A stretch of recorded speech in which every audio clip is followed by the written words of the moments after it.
FIFA world cup 2022 news میں خوش آمدید۔ آج کی تازہ خبر، فٹ بال ورلڈ کپ میں ایرانی گول کیپر علی رضا اپنے ہی ساتھی سے ٹکرا کر ہیڈ انجری کا شکار ہو گئے۔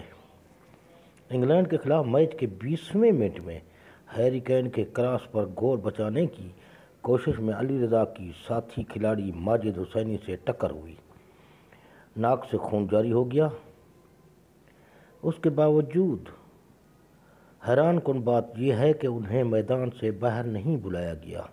تھوڑی دیر کے بعد وہ میدان میں گر پڑے تو اسٹریچر پر میدان سے باہر لے جایا گیا۔